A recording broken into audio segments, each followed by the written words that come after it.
19वीं सदी के अंतिम वर्षों में जब ब्रिटिश शासन का दबाव छोटा नागपुर के जंगलों तक पहुंच चुका था, तब एक शब्द आदिवासी इलाकों में गूंज उठा, उलगुलान यानी महाविद्रोह। एक ऐसा सशस्त्र आंदोलन जिसने मुंडा समाज के अस्तित्व, जमीन और आत्मसम्मान की लड़ाई को इतिहास में अमर कर दिया। ब्रिटिश राज के साथ लागू हुई जमींदारी व्यवस्था ने मुंडा समुदाय की पारंपरिक खूंट कट्टी भूमि व्यवस्था को तोड़ दिया।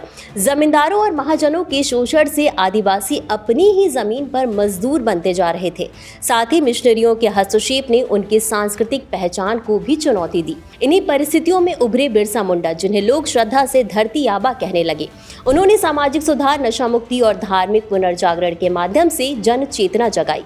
उनका नारा था, अबुआ राज एते जाना, महारानी राज तुंदू जाना, जो कि समय के साथ आदिवासियों की आकांक्षाओं की आवाज बन गया।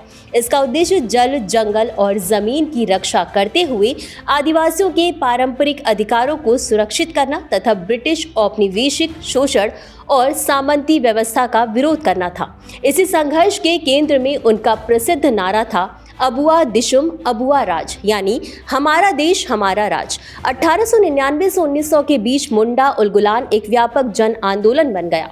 लगान न देने, जमींदारों का विरोध करने और औपनिवेशिक सत्ता को चुनौती देने की घटनाएं दिन पर दिन बढ़ती चली गई।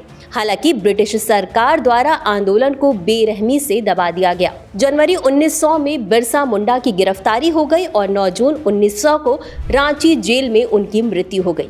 हालांकि उलगुलान दबा दिया गया, लेकिन इसने आदिवासी अधिकारों की नींव मजबूत की और आगे चलकर छोटा नागपुर टेनेंसी एक्ट 1908 जैसे सुधारों का रास्ता खोला।